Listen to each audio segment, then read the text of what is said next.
Sim. Uma negação ao sucesso, dificuldade de lidar com o próprio sucesso também.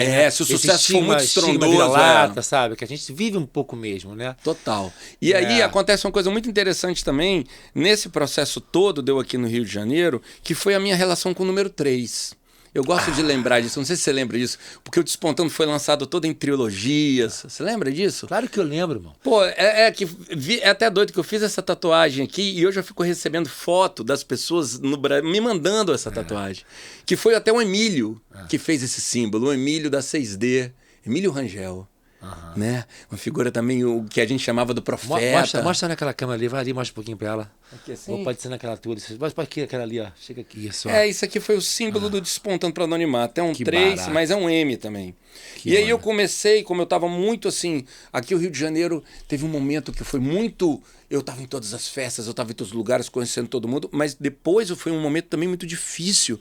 Você se afirmar aqui, você fazer grana aqui, você se colocar aqui, foi muito sofrido. Então eu comecei a usar o número 3 para me dar determinadas respostas, sabe? Uau. Então era assim, quando eu comecei a frequentar muito São Paulo, que aí eu acabei ficando muito amigo também do Silvio Passos, que era esse melhor amigo do Raul, e ele sempre falava umas coisas assim, falou, não, a gente tem que dar sentido a umas coisas. Eu falei, Silvio, vamos montar uma igreja. Eu, você e o Juliano, nós somos em 3, a igreja do 3. Muito bom.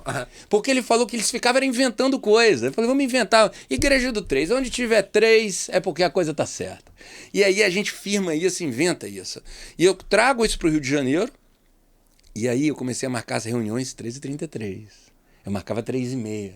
Se eu encontrava com você, eu olhava pra parada e via uma placa ali, ó, 999. Não, eu falei, tem uma história maravilhosa. Não, tem uma história. O ápice dessa história tua de número é quando você pegou um ônibus e você escolheu um assento que tinha esse número e o ônibus se acidentou. O ônibus se acidentou. Isso é uma história muito forte, porque eu estava viajando para tocar e o meu ônibus bate num caminhão. E na hora que eu fui comprar a passagem, eu perguntei, tem a 3? Aí o cara, não tem. Tem a 9? Não tem. A 33? Não tem.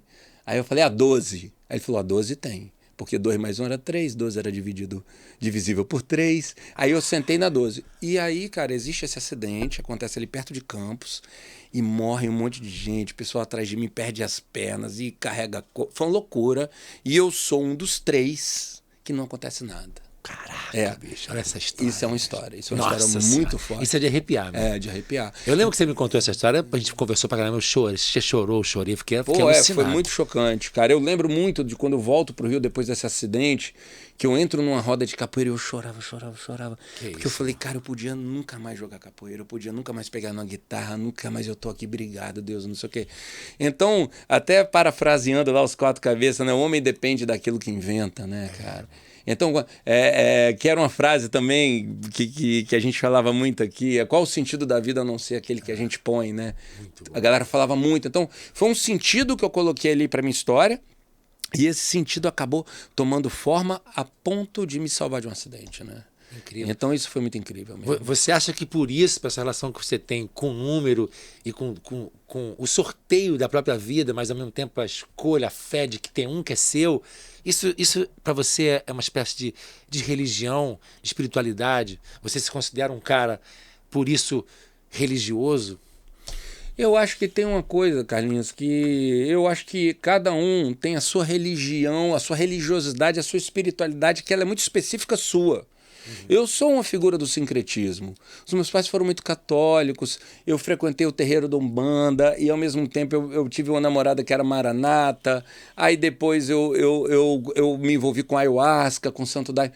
Então a gente vai buscando, né? Eu tive muitas buscas, mas uma coisa que eu aprendi nessa minha viagem para a Índia foi o seguinte: se você acha que o seu Deus é melhor do que o Deus do outro, é porque você não entendeu nada.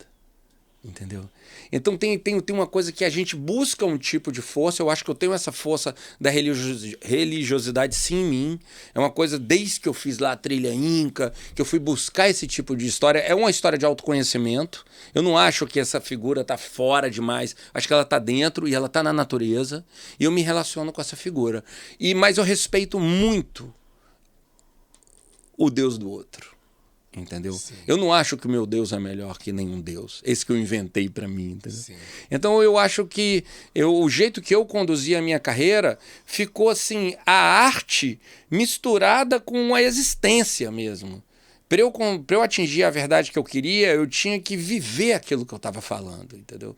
Talvez o que me fez caminhar e estar aqui hoje, e depois de ter vivido tanta coisa, foi porque eu tinha um propósito dentro de mim muito forte em relação a entender que a arte é um agente transformador. Sim. A entender que todos nós somos um pouco assim, médico da alma das pessoas, entendeu? Então eu fui nessa e estou nessa até hoje.